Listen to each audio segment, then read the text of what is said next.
Italia, Napolitano si dimette di Presidente della Repubblica. Francia, gli stranizi della strage di Charlie Hebdo. Sicilia, presentati i nuovi movimenti politici. Cinema, moriò lo direttore Francesco Rosi. Benedica a tutti. Vediamo insieme a ciò che succedeva in le ultime 2 settimane. Il 14 di gennaio Giorgio Napolitano firmava le sue dimissioni della carica di Presidente della Repubblica Italiana. Napolitano, a giugno di quest'anno, fa 90 anni e pensa che le sue condizioni fisiche, dovute all'età, non sono più compatibili con questo importante ruolo che occupa di lumaio del 2006. Di fatto era il più grande capo di Stato d'Europa e lo terzo più grande del mondo intero. Ancora non hanno finito le polemiche per la strage di Parigi del 7 di gennaio passato, ne morirono 12 persone. Queste polemiche abbracciano tanti aspetti, dei dubbi sopra l'efficienza dei servizi segreti francesi a quelli sopra i possibili veri organizzatori occulti. E c'è chi parla di questa strage come dell'11 settembre francese. Dopo le notizie sportive torniamo su questo argomento con un servizio d'analisi. Lo passato 10 gennaio si presentava in Palermo il movimento Noi con Salvini. Lo capo in Sicilia è Angelo Attaguile, attuale senatore della Lega Nord e Autonomie. Noi con Salvini nasce il 19 dicembre dell'anno passato, per volontà di Matteo Salvini, segretario della Lega Nord, come contraparte di questo partito in Talo Sud. Lo 16 gennaio si presentò sempre in Palermo un progetto per una Sicilia nazione. L'ex assessore all'economia della regione siciliana Gaetano Armao spiegò quali fossero i vantaggi per i siciliani se la Sicilia fosse una nazione federata o uno Stato indipendente. A cui ci domandò quali fossero le somiglianze con la Lega Noi con Salvini, Rino Piscitello, nautro dei promotori, ha risposto: nuda, la Lega ha deciso di diventare un movimento nazionale proprio come l'UPD o Forza Italia. Noi siamo siciliani e restiamo qua in Sicilia per lottare per l'indipendenza della nostra terra. Skyscanner, uno dei siti turistici più importanti di tutto il mondo, mise Palermo nell'elenco delle 15 città europee da visitare entro il 2015. Si descrive la capitale di Sicilia come una città moderna, multiculturale, aperta agli scanci e custode di tendenze e stili unici. Lo passato 10 gennaio morì all'età di 97 anni il direttore cinematografico napolitano Francesco Rosi. Dalla sua lunga carriera creò pure una poco di film indagini e autori che avevano a che fare con la Sicilia. Riordamo, Salvatore Giuliano, Laghi Luciano, Cadaveri eccellenti, dimenticare Palermo.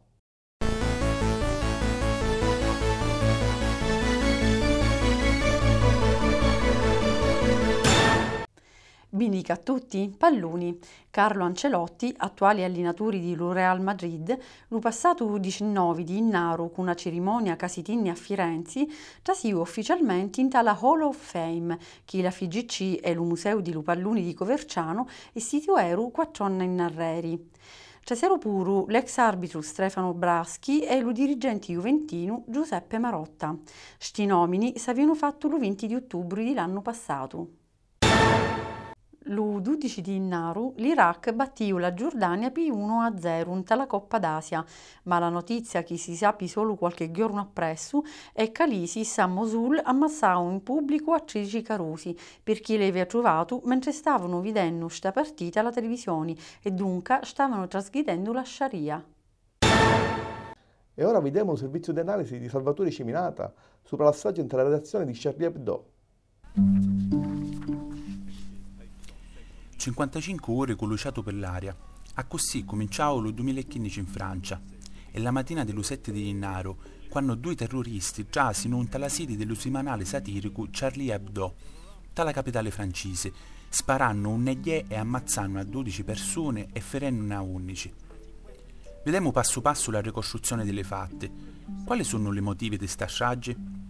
Darrera sta follia umana ci sono motivi religiosi, se a così si possono chiamare. Lo settimanale Charlie Hebdo era famoso per i suoi disegni satirici, alle volte troppo sfacciati, che non risparmiavano a nudo, e spesso a essere sfottuto fu magari lo profeta Maometto e la religione islamica. Sono l'11:30 di mattina e le 2 terroristi, i frati franco-algerini Kouachi, cappucciati e armati di Kalashnikov, allo grido di Allah Akbar, Allah è grande, fanno irruzione dintra della sede dello giornale per rivendicare le vignette che offendevano l'Islam. Un attacco studiato a tavolino, fatto proprio in tale giorno della riunione settimanale della direzione giornalistica, lo Mercury appunto.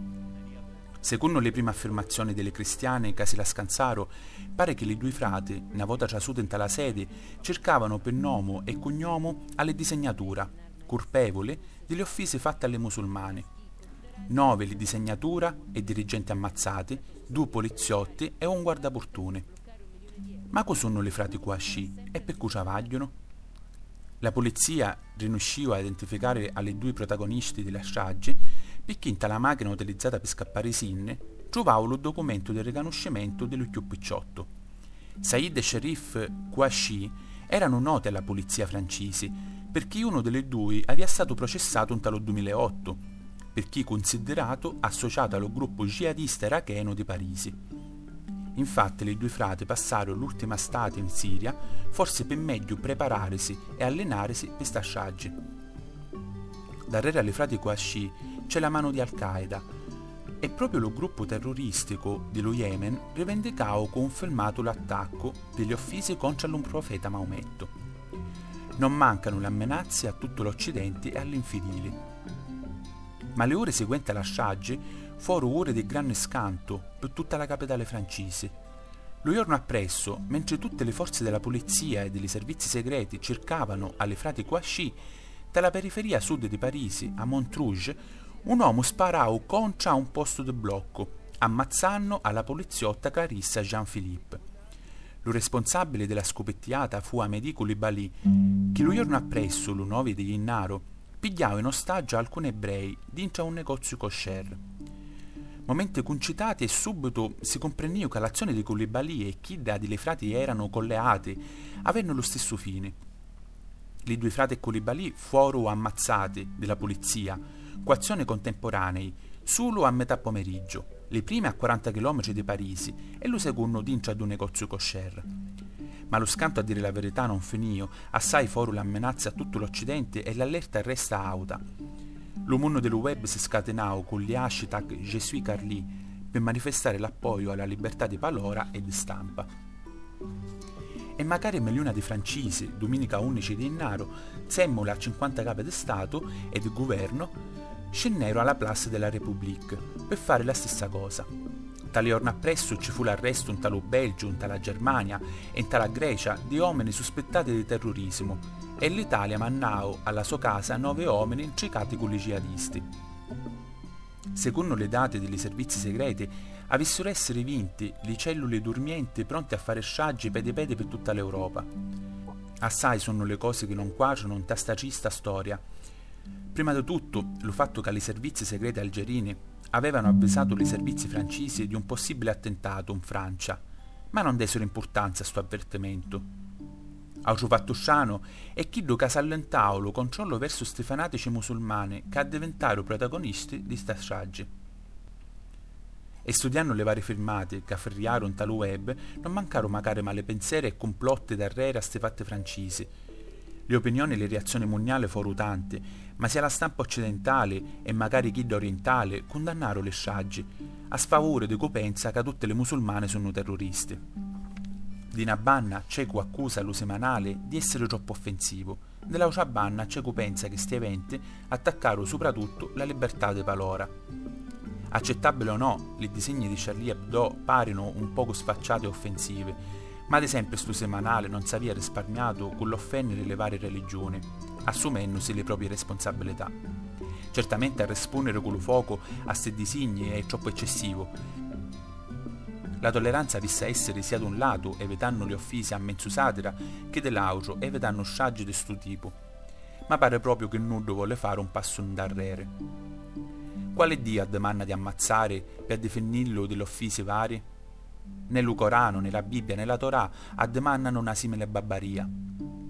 Ha visto rilassare di lato i pregiudizi. Musulmano non vuole dire terrorista. Pensiamo per esempio alle 2 poliziotte ammazzate in stragi. Erano musulmane, ma morero per difendere i civili. I terroristi non sono altro che esseri che si ammucciano darrere all'Islam solo per manifestare le sue idee estremiste, per creare terrore e per lo semplice piacere dello potere. E magari il governo occidentale avessero a mettere in atto una politica più ferma, senza nulla ambiguità o doppi fini. Questo è tutto per questa puntata. Ni vediamo alla prossima. Salutiamo!